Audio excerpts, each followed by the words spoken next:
Hello dear viewers and learners.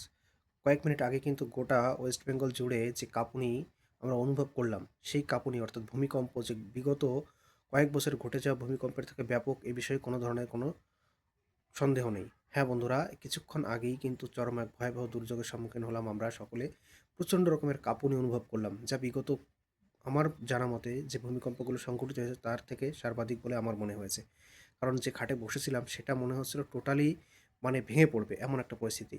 এবং পরপর ২ টি কম্পন অনুভূত হয়েছে। ১ম কম্পনে তো ভেবেছি যে কোনো কিছু পড়েছে কিনা আশেপাশে তারের উপরে, যেটা ঘরকে এইভাবে টেনেছে।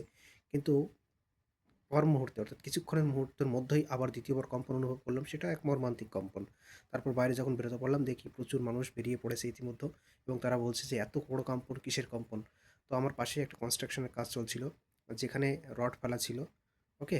তো সেগুলো দেখছি প্রচণ্ড মাত্রায় দোদুল্যমান। তো হিসাব করলাম যে ভূমিকম্প হয়েছে। তো আশা রাখবো চরম অপ্রীতিকর কোনো ঘটনা তোমাদের আশেপাশে সংঘটিত হবে না। তারপরেও যদি খুব ভয়ানক কোনো ঘটনা তোমরা দেখে থাকো বা জেনে থাকো, কমেন্ট বক্সে আশা রাখবো তোমরা সেগুলো লিখে পাঠাবে। এবং সবথেকে বড় বিষয় যেটা বলার সেটা হচ্ছে যে এই যে ভয়াবহ ভূমিকম্প, তার দরুন যদি কোনো মানুষ পীড়িত বা ক্ষতিগ্রস্ত হয়, আমরা আশা রাখবো তোমরা নিজ নিজ দায়িত্বে যতটা সম্ভব তাদের পাশে দাঁড়ানোর চেষ্টা করবে। কারণ বেদনার তো এই মানুষের পাশে দাঁড়াতে না পারলে তাহলে আমরা আর কিসের মানুষ হলাম বলো? মানুষ হিসাবে মানুষের পাশে দাঁড়ানোটা সবথেকে বড় বিষয়। তো যদি আমরা পারি তো আমরা আমাদের মতো সাধ্যমতো চেষ্টা করব তাদের পাশে দাঁড়ানোর জন্য। আর তোমাদের কাছে এই বার্তা রইলো, যদি তোমাদের আশেপাশে কোনো ব্যক্তি ক্ষতিগ্রস্ত হন তো তাদের পাশে দাঁড়ানোর চেষ্টা কিন্তু তোমরা করবে। থ্যাংক ইউ সো মাচ সকলকে। সুস্থ থাকো। দেখা হবে অন্য কোনো ভিডিওতে।